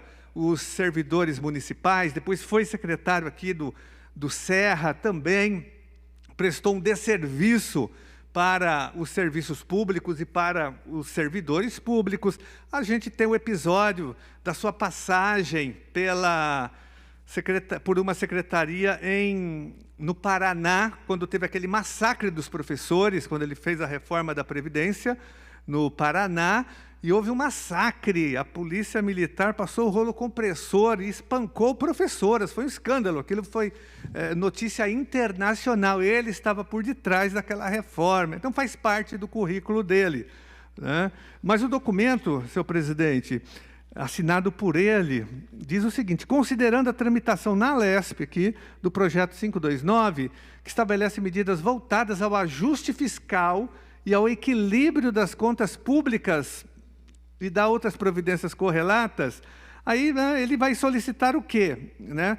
Solicito providências no sentido de elaboração de um plano de desmobilização de cada uma das entidades vinculadas a essa pasta, citadas nos artigos 1º e 2º do projeto de lei 529. Ou seja, ele já está preparando a desmobilização. Significa desmanche, significa o fim, significa a destruição da prestação de serviços públicos para a população, na área da saúde pública, na área da habitação popular, na área da pesquisa, do ensino, da extensão, em várias áreas, na área do meio ambiente, que esse projeto é extremamente perverso nesse ponto também. Está aqui o documento, senhor presidente, olha, Secretaria de Projetos, Orçamento e Gestão, que é endereçado a várias secretarias. O projeto nem foi aprovado, e o secretário já começa a pedir para que já haja desmobilização, ou seja, o desmonte. Ele está aqui, ó, desmobilização, um nome bonito, um nome, né, para disfarçar o desmonte, a extinção de serviços públicos importantes. E um outro documento, senhor presidente, é da Coordenadoria de Controle de Doenças, publicado no Diário Oficial. Eles não têm vergonha, né, de divulgar um documento como esse. É a portaria, essa Coordenadoria de Controle de Doenças publicou a portaria GC/CCD, do dia 16, número 16, é o número da portaria, do dia 25 de agosto. Institui, olha só, o Comitê Transição da Superintendência de Controle de Endemia, SUSEM, para a Coordenadoria e Controle de Doenças e da outras providências. A mesma coisa, a publicação do projeto de lei 529, o qual estabelece medidas voltadas ao ajuste fiscal e ao equilíbrio de contas públicas, também preparando a desmobilização, senhor presidente, da SUSEM, que é um órgão importante da área da saúde pública, do SUS, de combate às endemias do estado de São Paulo. É inacreditável que, no meio da maior pandemia do século, de uma pandemia que já ceifou a vida de quase 140 mil pessoas no Brasil e mais de 33 mil pessoas no estado de São Paulo, o governador apresente um projeto de lei extinguindo uma superintendência de combate às endemias. É inacreditável que isso esteja acontecendo, mas está aqui, olha. E o projeto nem foi aprovado. São 2 documentos oficiais já preparando o desmonte, a extinção de serviços públicos para a população que mais precisa do Estado, principalmente agora, nesse momento de pandemia. O mundo inteiro está dizendo mais Estado. O governador Dória está dizendo menos Estado, né? Mais mercado, mais mão invisível do mercado para os empresários, para o lucro dos empresários, porque ele vai entregar todas essas entidades para o mercado. Nós sabemos como que funciona, qual é a lógica do PSDB em São Paulo, a velha lógica né, de dilapidar o patrimônio público, de sucatear, para depois terceirizar, privatizar e entregar para o capital privado. É isso que vem acontecendo. Então, senhor presidente, eu queria fazer esse registro gravíssimo de que o governo nem está esperando a aprovação do 529, ele já está ligando o rolo compressor para o desmonte dos serviços públicos do Estado de São Paulo. Quero ainda, senhor presidente, no pouco tempo ainda que me resta, dizer o seguinte: nós temos aqui uma notícia gravíssima em relação a essa tentativa genocida do governo, de governos, de tentarem reabrir as escolas. Não é a volta às aulas, porque os professores estão trabalhando, e trabalhando muito na educação à distância, no trabalho remoto, estão trabalhando, eu digo, em dobro do que trabalhavam anteriormente. A questão, senhor presidente, é que nós não temos condições de voltar. Nós estamos vivendo o platô da morte, quase 140 mil pessoas mortas no Brasil. Só no estado de São Paulo, mais de 33 pessoas mortas. A cidade de São Paulo, mais de 13 mil pessoas mortas. E eles querem reabrir as escolas. Isso é mortal, é um genocídio. Então, nós já começamos aqui os efeitos perversos dessa reabertura, senhor presidente. Olha aqui, notícia de hoje em vários jornais. Em Manaus, 5% dos servidores de escolas estaduais foram contaminados. Aqui em um mês eles reabriram. Manaus foi a primeira cidade a reabrir as suas escolas. Então, em praticamente um mês, né, já 5% dos profissionais da educação foram contaminados pelo coronavírus. Em menos de um mês, senhor presidente. Agora eu fico imaginando que essa contaminação também se deu entre os alunos, né, que não manifestam os efeitos do coronavírus, mas transmitem para os seus familiares, para os seus pais, seus familiares, seus vizinhos, né, muitos do grupo de risco. Então, isso mostra claramente que reabrir as escolas, agora como determina essa criminosa Resolução 61, é um verdadeiro absurdo. Eu apresentei já um PDL, um projeto de decreto legislativo para revogar, para anular essa resolução, senhor presidente. A volta às aulas só pode acontecer no ano que vem, com testagem em massa, com vacinação, com condições sanitárias seguras, com uma reforma de todas as escolas estaduais e públicas, para que haja arejamento, ventilação e condições adequadas. E isso não aconteceu, o Estado não está investindo nessas reformas. Eu não vejo o FDE fazendo reformas, montando um plano com arquitetos, com engenheiros, para reformular a estrutura arquitetônica e física de todas as escolas públicas do Estado de São Paulo, para que daí, sim, no ano que vem, esse ano, não haverá volta, senhor presidente. Só para concluir, porque não haverá greve geral da educação aqui em São Paulo. Eu tenho certeza absoluta que os profissionais da educação não voltarão. Todas as entidades representativas são contra os profissionais da educação, a comunidade escolar é contra, os pais são contra, os profissionais da educação como um todo. Não é possível a volta às aulas no ano de 2020. Por isso que haverá greve geral e haverá desobediência civil em defesa da vida, que é o maior bem que todos nós temos. Então, em defesa da vida, nós não voltaremos, senhor presidente. Os profissionais da educação não reabrirão as escolas, porque a vida vale mais do que o ano letivo, do que a resolução, do que o poder econômico das escolas particulares, da Fiesp, da associação comercial. Nós não vamos ceder, não vamos nos curvar aos interesses econômicos desses grupos que eu citei. Muito obrigado, senhor presidente. Nobre deputado Carlos Gianazzi, peço a Vossa Excelência que assuma a presidência por um tempo. E antes de passar a palavra para os próximos oradores, eu gostaria de pedir uma comunicação.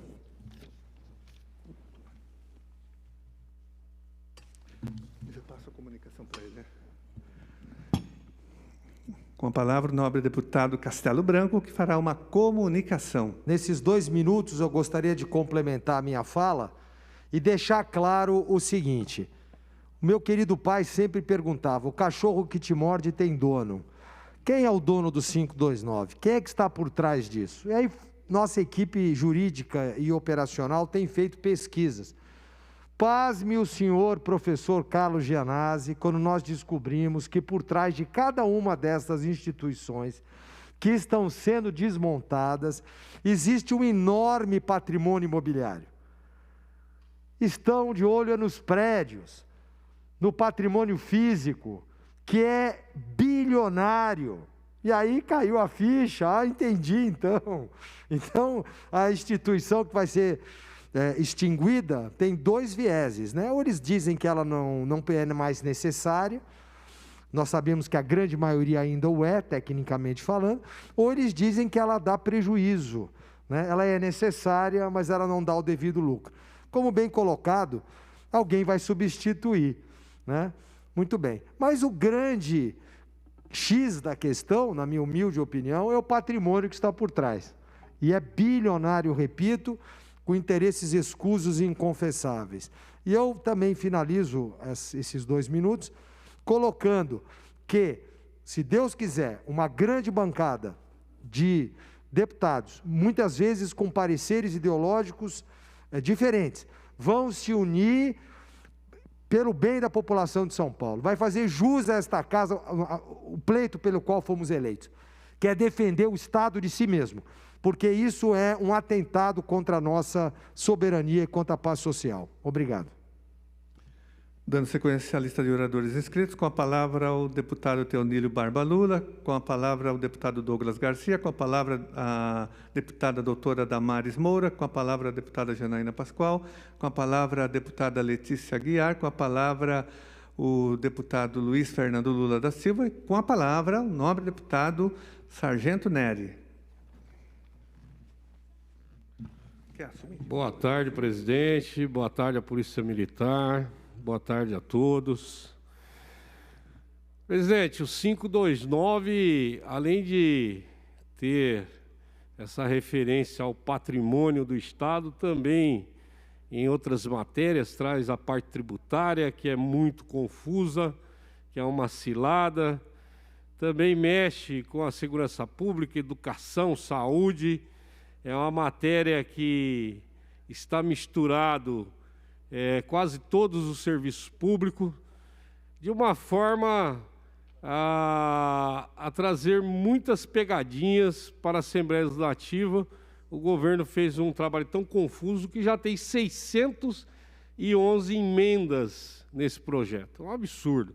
Então, o grupo que eu lidero, que é o PDO, Parlamentares de Defesa do Orçamento, os 11 deputados já são contra esse projeto. Já fizemos a primeira conversa com o líder do PT, então já tem uma somatória aí de 38 votos aí contra esse projeto. Mas eu quero falar a questão da segurança pública, porque eu cobrei o general Campos, secretário da Segurança, o dia que ele esteve aqui, sobre os policiais que se envolvem em ocorrência com resultado morte, que estão sendo transferidos para longe das suas residências. E eu sempre fui operacional e eu sei que tem isso na Secretaria de Segurança Pública para realmente punir o policial. Não tem outra palavra, isso é punição. O que a Secretaria está fazendo é punição. Se ele não me deu a resposta, se eu perguntei para ele lá na reunião, ele olhou para a minha cara e falou assim, eu não sei, eu não estou sabendo. Aí eu olho para o nosso secretário adjunto, que é o Coronel Camilo, ele olha para mim e fala, também não sei. Ué, então a Polícia Militar está enganando o secretário está enganando a população. Alguém tem que responder isso aí. O que não pode é o policial entrar numa troca de tiro, ele sobreviver e a Polícia Militar punir ele. Eu já estou cansado de ver isso. É 27 anos na polícia e 27 anos vendo essas barbaridades. Ao invés de chamar o policial, tratar a parte psicológica do policial, dar um suporte jurídico para o policial, não. Transfere ele, coloca num lugar estranho, longe da casa dele. Eu quero uma resposta do secretário. Eu acho que o secretário está brincando com a Casa Legislativa. Aqui não é o sargento que está falando, aqui é o deputado estadual. E ele tem que cumprir os nossos pedidos. Ele não quer ser secretário, não quer cumprir com o seu papel, então não faça. Vai colocar o pijama e vai para casa. Enquanto secretário, ele tem que responder essas questões. É inadmissível um policial nosso entrar em confronto e ter o risco de ser transferido da capital para o interior, como está acontecendo. E eu sei porque eu estou presenciando e estou tratando diretamente com o comandante-geral sobre esses casos. E é um absurdo isso daí. Então eu mandei um requerimento de informação para a secretaria, eu quero resposta sobre isso daí. Eu quero saber o que está acontecendo. É a ordem do secretário, é a ordem do comandante-geral, quem que é o dono dessa criança? Porque na hora de apresentar os resultados, vim na reunião da Comissão de Segurança Pública e mostrar lá os números bonitos do Estado de São Paulo, que o Estado de São Paulo é o estado mais seguro, o secretário vem. Na hora de apoiar o policial, não apoia. Mas para ter aqueles números, para ele se gabar e bater no peito que fez um bom trabalho, alguém tem que trabalhar na ponta. Alguém tem que morrer, alguém tem que matar. O que não pode é o secretário pegar o policial na pior hora da sua carreira, que é o confronto, e quando ele mata um marginal, e transferir o policial, presidente. O policial numa ocorrência, no meu tempo é resistência seguida de morte, aí entraram com essa balela aí de ocorrência resultado morte, que isso daí é uma outra patifaria que veio muito do lado do Barba, que brigou muito para ter isso daí, que foi a esquerda. Mas o que nós precisamos é ter o recurso humano, Barba. E isso eu sei que você protege. O policial, bom policial que trabalha corretamente, ele trocou o tiro com o ladrão, ele tem que ser preservado psicologicamente, juridicamente. Agora, o nosso comando, a secretaria, está transferindo o policial para longe de casa. Isso é um absurdo de um tamanho que não dá para entender. Então, eu quero uma informação do secretário de Segurança Pública a respeito disso. Eu vou estar em cima, vou estar cobrando. Aqueles policiais que foram transferidos, nós queremos saber por que foi transferido. Não adianta o comando olhar e falar assim, olha, é que ele é bom policial, eu preciso dele naquele batalhão. Conversa fiada de comandante.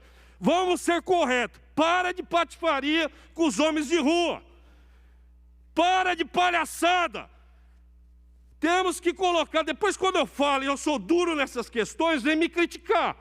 Mas é uma palhaçada o que faz. Coloca o homem para trabalhar, no confronto contra o crime organizado, tem uma troca de tiro, mata o ladrão, aí tira ele do lar dele. Até quando que vai acontecer isso? Então eu quero que, por gentileza, presidente, que o senhor envie as minhas falas ao secretário e ao governador, porque o maior comandante das polícias é o governador, e se isso é uma interferência governamental, é outra vergonha, porque o governador, no início do seu mandato, falou que ia apoiar a polícia e assim não fez, mais uma vez. Então eu peço aqui ao comandante-geral da Polícia Militar, faça seu papel de comandante, olhe pelos seus homens. Peço ao secretário de Segurança Pública, seja, pelo menos nesse ponto, o secretário que a população espera, que é a favor da polícia e contra a criminalidade. Porque o secretário que transfere um policial numa ocorrência de resistência é porque ele é contra a polícia e a favor da criminalidade. Não tem outra forma de dizer. Tá? Então, a Polícia Militar, aos policiais militares, nós estaremos atentos a isso aí. E eu vou interferir. E não adianta comandante colocar o policial na sala e falar que não quer interferência política, não. Eu sou vice-presidente da Comissão de Segurança Pública, eu vou interferir, eu vou mandar documento, eu vou para cima, porque não tem que transferir. Tem que cuidar do policial, porque é o pior momento da sua carreira. Ali nós estamos falando que o policial pode ir para a cadeia, ele pode perder sua profissão, ou na troca de tiro ele pode perder sua vida. Então nós precisamos sim cuidar dos nossos policiais. Obrigado, presidente.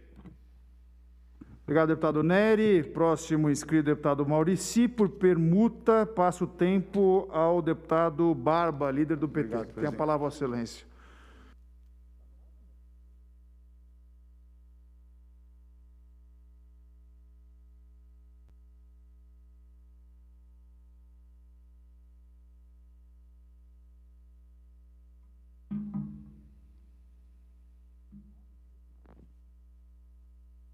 Senhor presidente, senhoras deputadas, senhores deputados, os trabalhadores dessa casa que nos acompanha pela rede TV Alesp. Presidente, antes de eu entrar no tema que eu quero tratar aqui, primeiro eu gostaria de fazer uma denúncia sobre a empresa que hoje assumiu no estado de São Paulo e boa parte do Brasil. A Enel assumiu aqui a distribuição, né, das nossas redes de luz elétrica. E nós estamos com um problema lá na rua, onde eu tenho o escritório, e por 3 dias consecutivos, nós já enviamos vários protocolos para a ANEEL, né, solicitando uma intervenção na rede, porque a energia que é para chegar na casa 220 volts e 110 volts não chega. Ora passa de 230 e ora cai para baixo de 50.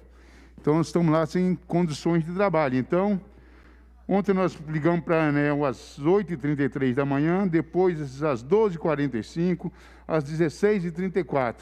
Hoje nós ligamos às 7h15 da manhã e às 12h33 e até agora a ANEEL não resolveu o problema. E a ANEEL é uma empresa italiana, é uma estatal italiana que está pegando serviço pelo mundo afora na distribuição de energia elétrica. Então, né, deixar essa denúncia aqui registrada aqui, dizer que nós vamos fazer uma ação mais dura contra a ANEEL nessa coisa.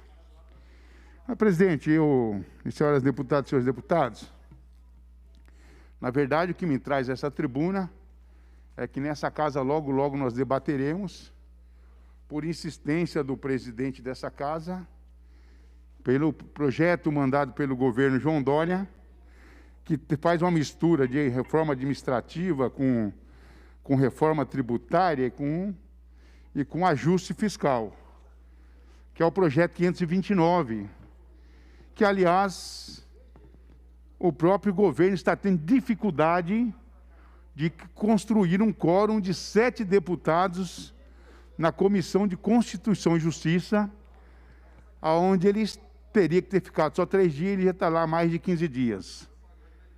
Agora, o deputado Carlão Pignatari apresentou um novo relatório, né, um novo parecer, um novo substitutivo, mas que traz as mesmas quantidades de problema que tinha o projeto 1529, que veio com a sua hoje originalidade do Palácio dos Bandeirantes, né? E a base aliada do governo, tem uns deputados aqui nessa casa, a deputada Mônica, que é mais governista do que deputados da Coreia do Norte. Né? Então, tem uns lá que eles são mais governistas do que deputados da Coreia do Norte. Mas tem uma parte da base do governo que está com vergonha de discutir esse projeto. Vocês não estão conseguindo manter o quórum na Comissão de Constituição e Justiça, de 7 deputados. Você vai ter que usar novamente, presidente, da excrescência do relator especial, porque eu acho que vocês não vão conseguir, porque os deputados de vocês estão preocupados. Que o projeto, ele traz uma série de problemas gravíssimos.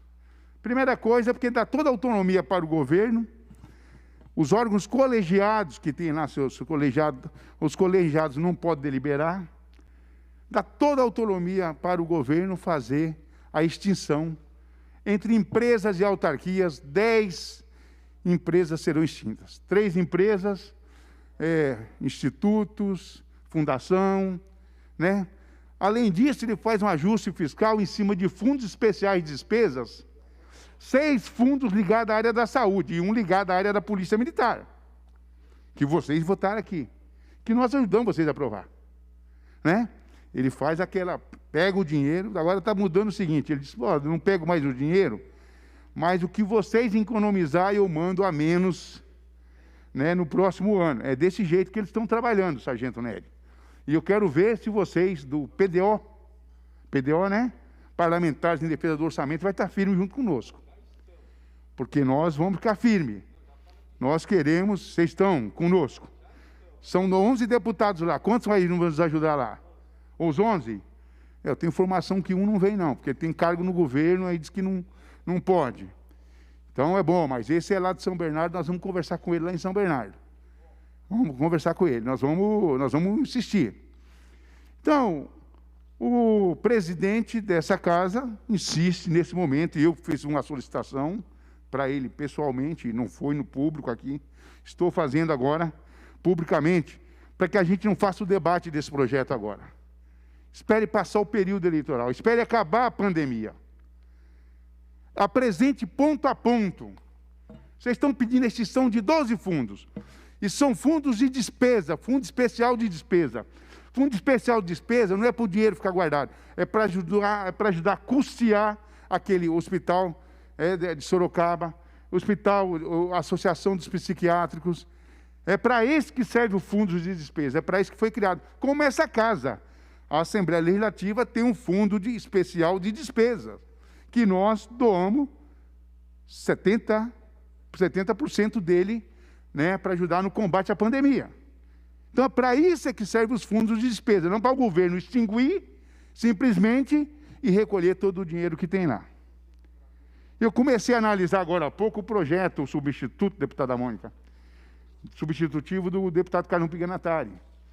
Então, ele vai tirando exatamente, as universidades têm um colegiado que delibera o que vai fazer. Não, esse projeto do Carlão Piganatari, do governo, do João Dória, desmonta todos esses colegiados, né? Vai retirando o poder, a autonomia. Aliás, as universidades de São Paulo, elas têm autonomia, independência financeira e autonomia administrativa, é por decreto, não é por uma lei. Isso é um problema, que em qualquer momento o João Dória pode até querer revogar esse decreto. Entendeu? Que existe esse decreto. Foi uma conquista na época, mas, na verdade, em algum momento, nós temos que pegar esse decreto e transformar ele num projeto, numa lei das universidades estaduais para garantir a autonomia das universidades, garantir a autonomia da FAPESP, Fundação de Amparos às Pesquisas, garantir a autonomia à USP, à Unicamp e à Unesp, né, que estamos mexendo com a questão que é universal, que é a educação. Então, esse projeto, na minha análise, nós vamos fazer um grande embate com ele, que será um embate parecido com os precatórios, que nós perdemos por 41 votos a 40.